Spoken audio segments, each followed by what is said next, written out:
Nemmen li pajjiżna jixraqlu tmexxija li temmen li l-ġid sħiħ tal-persuna għandu jkun pretest għal ġid komuni fejn kulħadd jista' jsir l-aħjar verżjoni tiegħu innifsu għax għada jista' jkun aħjar u se jkun aħjar. Hekk qal il-kap tal-Partit Nazzjonalista Bernard Grech waqt li kienet jindirizza l-attività politika fit-triq il-kbira f'Birkirkara. Għada jista' ikun aħjar. U jiena nqawwilkom qalbkom. Għada jista' ikun aħjar jekk il-Partit Nazzjonalista jibqa' miexi fit-triq it-tajba illi qabad.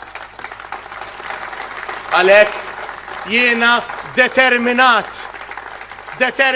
li magħkom indawru flimkien paġna ġdida għal pajjiżna li fiha flimkien niktbu l-istorja li nixtiequ li nagħmlu flimkien.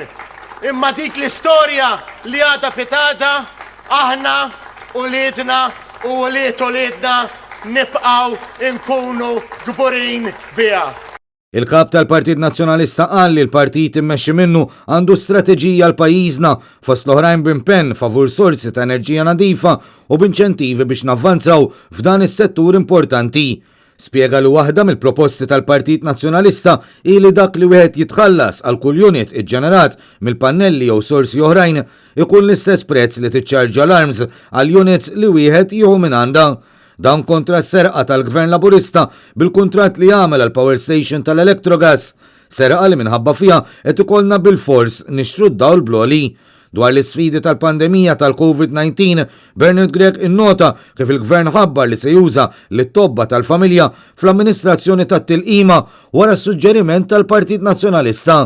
Fl-istess waqt tenna l-appell biex il-Gvern juża wkoll l-infrastruttura eżistenti tal-ispiżeriji fil-komunità ħalli jkompli jitħaffef u jitjieb is-servizz. Il-kap tal-Partit Nazzjonalista qal ukoll li l-partit immexxi minnu anke bl-impenn tal-ex kap tal-partit Adrian Delija se jibqa' jiġġieled biex it-tliet sptarijiet pubbliċi li l-Gvern Laburista tal-privat jerġgħu jkunu tal-poplu kollu. Dan il-partit se jibqa' jissielet u Adrian Delija insellimlu minn hawnhekk jibqa' jissielet biex għannom tagħkom, għannom tagħna, għannom tal-Partit Nazzjonalista, għannom tal-Maltin u l-Awċin kollha, nibqgħu nagħmlu il-ġlieda qaddisa li dan il-poplu jerġa' ikollu l-isptarijiet diċenti tiegħu. Dwar l-ambjent, Bernard Grech qal li minħabba traskuraġni tal-Gvern Laburista qed ikunu sparpaljati fondi Ewropej li ġew allokati lil pajjiżna u minn fuq il-Gvern qed jażel li jħammeġ l-ambjent billi jibqa' jarmi fil-miżbla. Minnaħa l-oħra, il-Partit Nazzjonalista ma jridx jikkritika biss, iżda anke jippreżenta l-proposti la darba ma jemminx li f'dan il-pajjiż u kollox blu jew aħmar. Għaldaqstant irid ikompli joffri lid tal-kooperazzjoni lill-Gvern biex isem pajjiżna jerġa' jissaħħa kif jixraqlu.